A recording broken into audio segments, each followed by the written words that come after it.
What a game that was last night, what a game.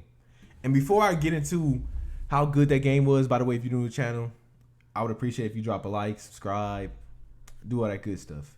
This is my first time talking sports on this channel too, so give me some input on what do you think I got right and what do you think I got wrong, because I'm going off my observation of what I saw last night. I thought last night was an amazing game. One of the better season openers in a long time.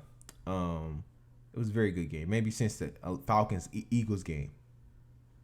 That was at 2018.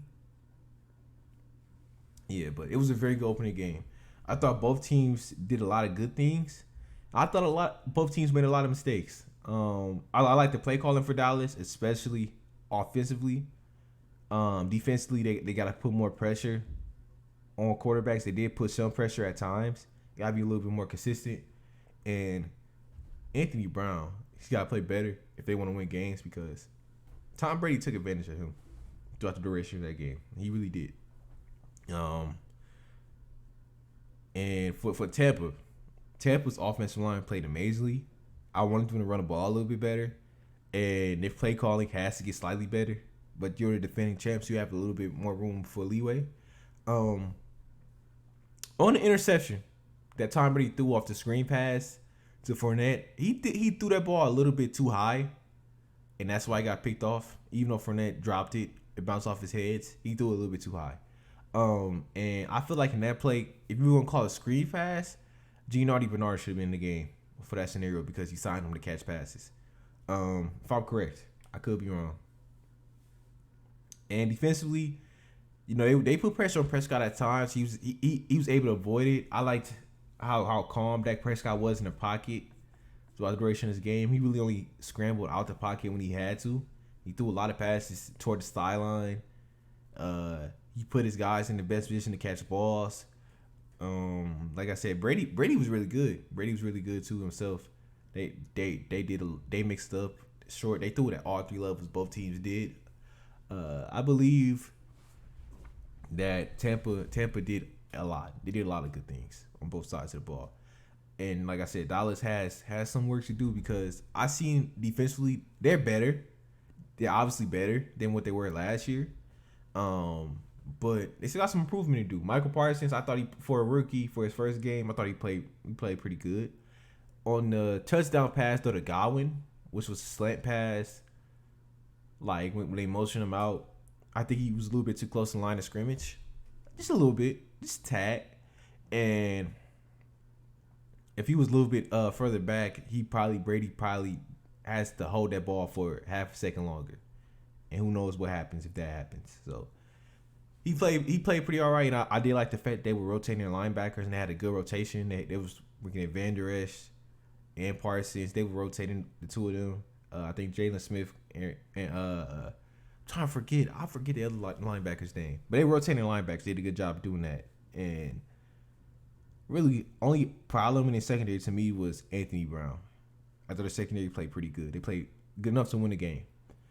And for Dallas, I liked Kellen Moore. I didn't expect Prescott to drop back 58 times in his first game back in over a year. I didn't expect almost a year, I should say. I didn't expect that. I didn't. Zeke, I think Zeke was the only dark area for them offensively, because he couldn't get it going. And really, for Zeke, we're so used to seeing him break that first tackle a lot. We didn't really see that a lot this game. He had a chance at a one-on-one opportunity on, I think, a safety on 3rd and goal, and he couldn't get it. He couldn't break a tackle. Probably would have scored if he did. But he was very good in pass protection, so I guess that makes up for his lack of rushing numbers. So I mean, he's a double-edged sword right there. And like I said, Prescott played amazing. I like what Amari Cooper and the trio wide receivers they have. They might be the second best trio in the league outside of Tampa, obviously. So Dallas did a lot of good things, but let's obviously talk about the reason that if you watch this video, hopefully, we all know like what's been the talking point out of that game. The obvious no call on Chris Godwin that put Tampa in position to take the lead and inevitably win the game.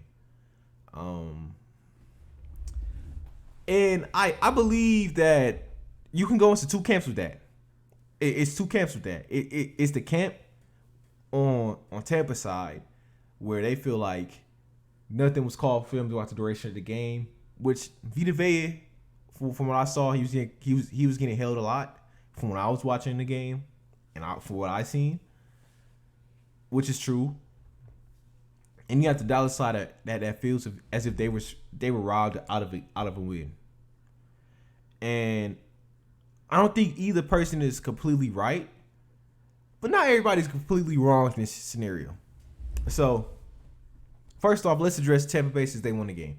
Tampa Bay, they were holding a shot at Vita Vea the entire game, and you guys are slightly right on the fact that they weren't calling anything the entire game. So, by their logic, the referees did stay consistent to what they were and weren't calling. Even though they did call a lot of holding penalties on Dallas at the end of the first half, which could have been very pivotal. They, but who knows, right? But you guys deserve to not have that penalty called. And you know why? Because you just won the Super Bowl. This is sometimes when you win games, you get certain calls going your way when you're a winning football team. Y'all just won the Super Bowl. If this was 2 years ago and James Winston was your quarterback, he attempted that throw, that gets called for offensive pass interference for Dallas. I understand you guys' grievance because last year, actually, the first game of the year last year, Michael Gallup got called for pass interference on Jalen Ramsey. That would have won them the game. So I understand what you're saying. However, even though that was a terrible call, and say that's called, you probably win the game. Tampa Bay won't have enough time to either get to the side, because then you can play the sidelines, you can give them the middle. And Tampa won't have enough time to get down the field and clock the ball. They had no timeouts. For Dallas, you're not going to get those calls. You're not going to get those calls all the time. And because you haven't earned those calls. And like football, it's sometimes you can tell it's obvious bias towards certain teams. Because you remember a couple years ago in the playoffs, 2014, against us, y'all had a call that went y'all way. Y'all had a flag actually picked up against y'all. And the next week, y'all got screwed versus Green Bay. So you already know what I'm talking about. It's bias. I think it is bias in NFL officiating. I really think it is. I think that needs to be looked at. However, you cannot blame that one call on the reason that you lost the game, because it's multiple factors in the reason that you lost the game, and it's okay because you guys play good. If it's anything you should take out this game is y'all have a little bit of fixing to do. One thing I will say, even though y'all had an amazing game offensively, you can't settle for 5 field goal attempts. And much less only convert 3 of them and miss the extra point. You can't settle. You can't settle for field goals against a team like Tampa Bay that's explosive as they are offensively at times. Defensively, you guys can't be getting out there burnt by Antonio Brown. You guys can't be getting burnt like that. Even though as good as you guys played, had you played a little bit better, you wouldn't win that game. Maybe if you score one more touchdown and attempt 4 field goals instead of 5, you win that game. Maybe. And that's all. Maybe if Zerline hits all of his kicks, you win that game.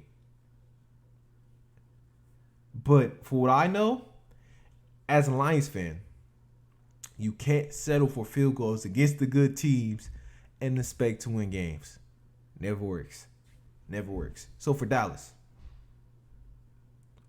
continue to improve, because you guys are improving from where y'all were last year. You guys are improving. And for Tampa Bay, good win. Good, like that was a good win. It was a win where y'all escaped, and you can argue that either team deserves to win that football game. However, one thing I will say before I end the video is the Tom Brady fans saying, "Oh man, like y'all just hating because Tom Brady used to go." Like, that is the most ignorant thing a football fan can say. I will say that. That's the most ignorant thing football fan can say, because at the end of the day, we don't want our games ruined by retarded calls. And I'm sorry, Dallas fans, that happened to y'all. But like I said, you guys have to play better offensively, a little bit better offensively. Like if y'all, and maybe y'all would have won that game. If y'all play slightly better, y'all play good. Y'all really did. But 403 passing yards and only and selling in for 5 field goals, it can't happen. So, like I said, Tampa Bay wins the game. They move to 1-0. Like Dallas did kind of get screwed. They did get screwed, but they could have did a lot. They could have did a lot more offensively, and I think we just leave it at that. Nobody was right. Everybody was slightly wrong. I think that's this middle ground we could come to. So, I might be streaming the Lions game. Not streaming the Lions game. I'm gonna drop a video on the game Monday morning, maybe early Monday afternoon. Once I get done working. I was gonna drop NFL schedule prediction, but Vegas corrupted all my video files, so it's a little bit too late to do that. Unfortunately, I'm sorry about that, but we'll definitely do it next year.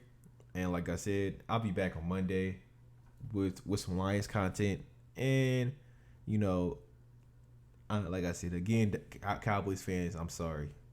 I don't know what to tell you guys. I've been through this, so it's tough. It's tough. I know. It's tough. I know, but you guys gonna be just fine. But that's the video. Thank you guys for watching. If you're new to the channel, drop a like, subscribe to the channel. You know, post notifications because I drop videos kind of frequently, I guess. And I'm out. Plus Ultra, and we gone.